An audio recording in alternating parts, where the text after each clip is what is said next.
Ang sibuyas Bombay ang gipangita karon sa kadaghanan gumikan sa kanihit o kamahal ni ini.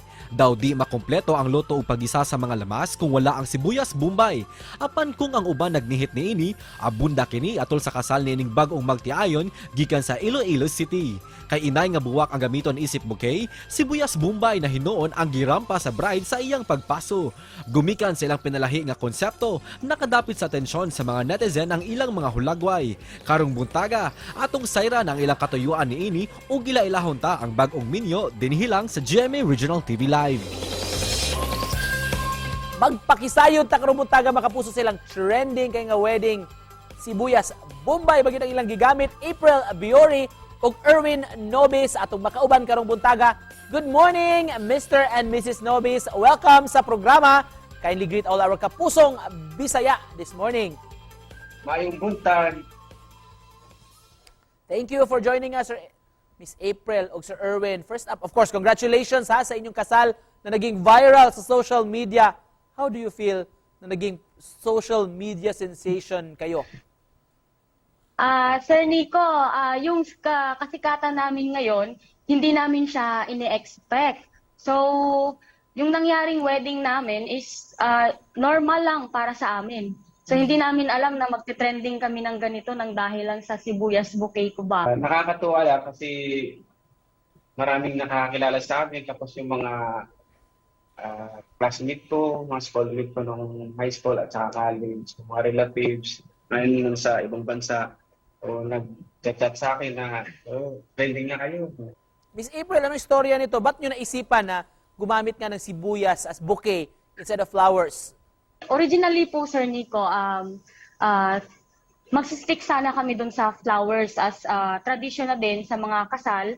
And yun talaga yung dapat una talaga namin gagamitin. So yun nga po, nung nakita ko yun sa social media, yung bouquet ng sibuyas, pinakita ko sa coordinator ko, in-approve ni Mr. Okay, and eto po kasi sir yung matinding nangyari. Sa 15,000 namin na budget, supposed to be para dun sa flowers, ginamit namin siya dun sa sibuyas. Nakabili kami ng 1 sack ng sibuyas, which is 8,000 lang.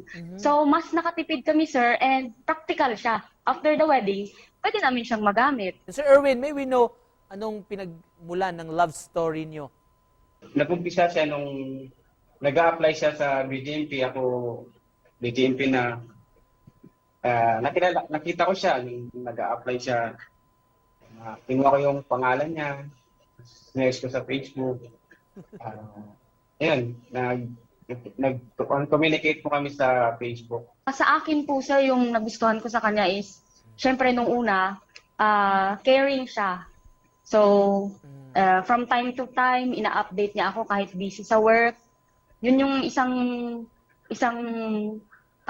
sangkap ng pagpapatibay ng relasyon para sa akin. Sa akin naman, nung una, nakita ko siya na yung aso, may aso akong husky.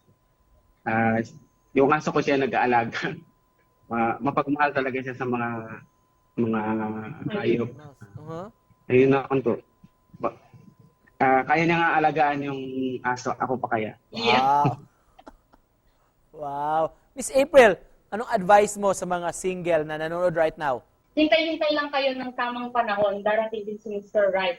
Kasi ako, ay sa aming dalawa pala, yung age bracket namin, hindi siya kalapitan or hindi siya magkalapit.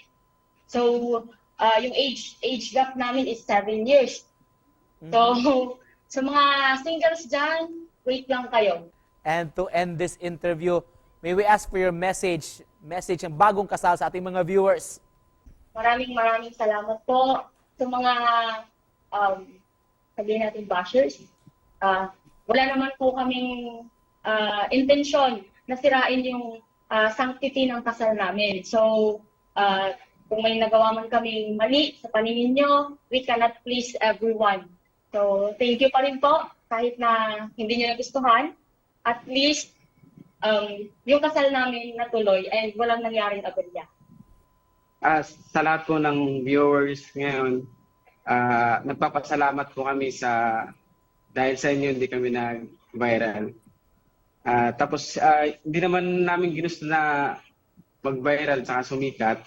Ang gusto lang namin ay yung maging unique saka memorable yung kasal namin. Maraming salamat po. Memorable indeed. Thank you so much for joining us this morning. Congratulations sa inyo, April and Erwin Nobis. Thank Thank you you. po. So,